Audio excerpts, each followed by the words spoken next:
मैं Anil sir bio classes आज आपको बहुत ही इम्पोर्टेंट RH फैक्टर के बारे में बताऊंगा कि RH फैक्टर क्या होता है। In 1940 Landsteiner and Wiener discovered another type of antigen in blood. 1940 में लैंडस्टीनर और वीनर नामक वैज्ञानिक ने रक्त में एक दूसरे प्रकार के एंटीजन का पता लगाया। He discovered this antigen was rhesus named monkey। उन्होंने इस एंटीजन को खोजा rhesus नामक बंदर के ब्लड में। So that the nomenclature of this antigen would be RH factor। इसलिए इस एंटीजन का नामांकन RH फैक्टर हुआ बंदर के नाम पर। In blood of such person this factor is found, his blood is called RH positive. जिस व्यक्ति के रक्त में यह फैक्टर पाया जाता है RH फैक्टर, उसके ब्लड को RH पॉजिटिव कहते हैं या RH प्लस। और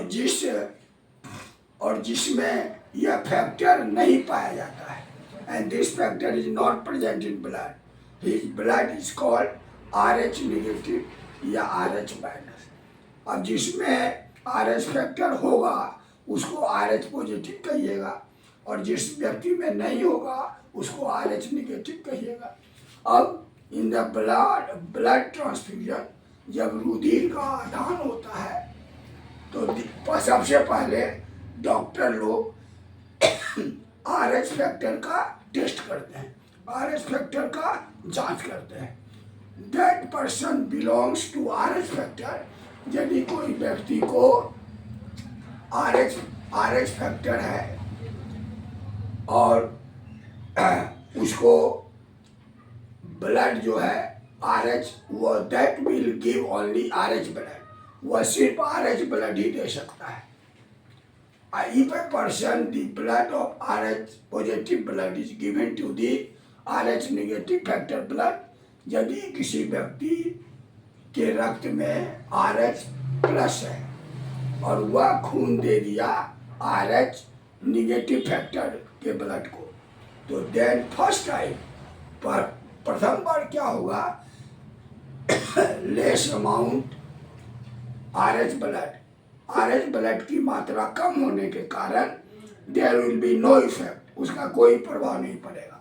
लेकिन जब सेकेंड डोज होगा और ब्लड ट्रांसफ्यूजन होगा सच टाइम, तो देन ब्लड एग्लूटिनेटेड, ब्लड जो है एडिसंसलेशन हो जाएगा। इससे क्या होगा, so that the person possess RH group of blood, जिस व्यक्ति में RH ग्रुप का ब्लड है वह व्यक्ति मर जाएगा, द पर्सन विल डाई। तो ये हो गया RH factor.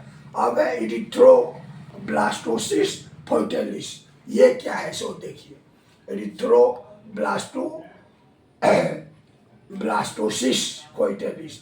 If the blood of father is RH, यदि पिता का ब्लड RH पॉजिटिव है और माता का RH निगेटिव है, तो उसका जो पहला बर्थ होगा, उसकी जो संतानें होंगी वो नॉर्मल होगा। लेकिन सेकेंड बर्थ, लेकिन दूसरे बर्थ में क्या होगा, प्रेगनेंसी पीरियड में, गर्भावस्था के समय, before the birth of child के जन्म लेने के पहले और after the birth of child, या जन्म लेने के बाद द चाइल्ड इज डाइड, वह बच्चा मर जाएगा। तो यही है एरिथ्रोब्लास्टोसिस फर्टिलिस। तो आज मैं एक नया चीज आपको बताया हूँ। ये आपको एरिथ्रोब्लास्टोसिस फर्टिलिस और RH फैक्टर बहुत ही इम्पोर्टेंट है। Thank you.